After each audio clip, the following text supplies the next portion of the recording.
Talitha Kumi Rising Queens, welcome to my new podcast, Precious Gems for the Rising Queen. I'm your host, Tiffany Michael. This podcast is created for teenage girls to provide guidance on their teenage journey. On every episode, you can expect thought-provoking topics, both solo and interview style, that will hopefully expand your mind and think critically. Without further ado, let's get right into the very first episode. Loving yourself starts with accepting you and everything that you are. There is so much content on the topic of self-love on social media and how important it is. Yet, I feel that sometimes it is not being explained in depth what that really means and how that truly looks. To be honest, self-love is a unique, individual journey on its own. However it looks to you is only going to look that way to you versus how someone else views their own self-love. Although there may not be a solid definition for self-love, we all have some sense of what it is. But there are some young ladies that are still trying to figure out what that looks like. In my own opinion, I feel that loving yourself begins with accepting yourself. To accept yourself means to accept not just the perfected characteristics and qualities of yourself, but to also acknowledge and embrace the imperfect things about you. I know that may not be ideal for most of you. I understand that the teenage journey is one of trying to push away the flaws and to only bring attention to the positive qualities about you. But what I have learned in my adult life is that there is beauty in embracing all sides of you. They are the qualities that make you who you are. Self-love has many different interpretations. It can look like you embracing the qualities that you love about yourself.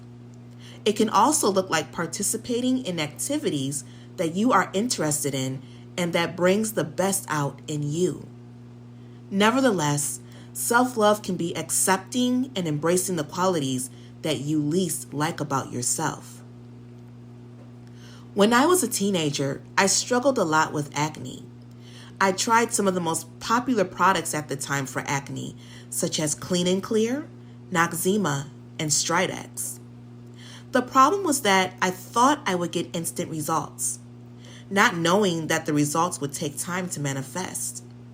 So, from my teens into my early 20s, I didn't feel as pretty as I looked when I observed myself in the mirror. Therefore, when I reached my early 20s, I started to wear makeup. However, I had become dependent on it because it hid my acne and my dark spots. But most of all, it made me feel beautiful. Despite how the makeup made me feel, I had to learn how to embrace my face without the makeup on and appreciate the beauty that I already had. By doing that, I went on a 3-year makeup hiatus. Literally, no makeup at all. Just my bare face with some areas marked with dark blemishes. The only form of makeup I wore was lip gloss. The first thing that I did was acknowledge and accept the fact that this was my face. It wasn't free of acne or blemishes, but my skin was what it was.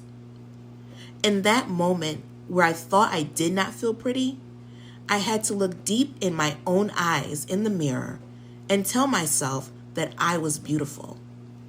I had to accept that my skin was not looking its best, but that I also let myself know that I would do what it took to learn how to take care of my skin properly so that it could be close to flawless. The second thing that I had to do was instill confidence in myself. A friend once told me that beauty lies in the eyes of the one that sees you. The more I kept telling myself that I was beautiful and that I loved myself, the more confidence developed in me.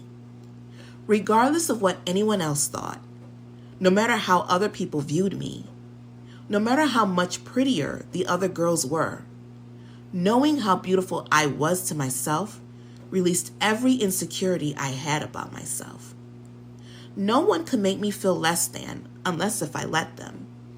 Of course, there were some people that made negative comments towards me, but it was up to me if I was going to allow those negative comments live rent-free in my head and my heart. And thankfully, I didn't. Finally, I began to embrace my bare face, looking into the mirror saying affirmations such as, "You are so beautiful." I was also finding positive attributes about my face that I loved, like the shape of my eyes, my full lips, my broad nose, and high cheekbones, even my teeth. Again, the more that I did this, the more confidence I gained within me. This is an example of what self-love means and looks like. Take some time one day to think about some of the things you may not like about you. Knowing the reasons of what you may not like about those particular things that make you who you are, challenge yourself and think about the positive attributes about those so-called flaws. Speak positive affirmations over you about that particular quality or characteristic that you don't like. Speak them daily over you and keep track of what changes occur while doing that. Societal standards continue to evolve from beauty to fashion to weight and so on. Many of you may desire to want to look or be like your favorite celebrity, or wanting to conform to the likes of what your peers do.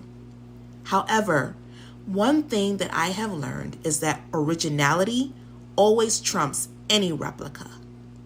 You are your own individual person. You have your own thoughts, your own interests, your own style, your own desires, your own personality, your own gifts, qualities, talents, and so forth. I have also learned that it is okay to be you. Being happy in who you are is all that matters. You can make all the changes that you want to make. The important thing to keep in mind is that you are content in your own being and that you love you for you. Let no one or nothing convince you otherwise. Love yourself in a new way. Love yourself in a unique way.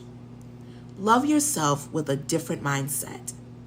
Despite your flaws, remember that you are beautiful and made whole and perfect in the image of the Creator.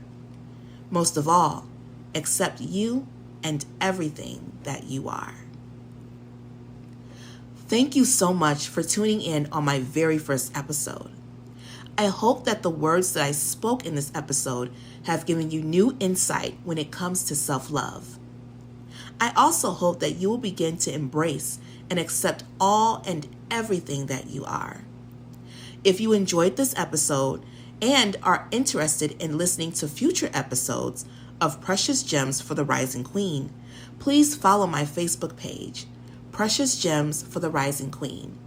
You can also follow me on Instagram at Precious_Gems Podcast, TikTok and Snapchat at Precious Gems to stay up to date on the latest episode release. You can like and subscribe to this podcast on my YouTube channel as well at Precious Gems Podcast to watch the latest episodes. New episodes will be released every Monday at 3:00 p.m. Eastern Time. Take care and enjoy the rest of your week. Until next time, Talitha Kumi, Rising Queens.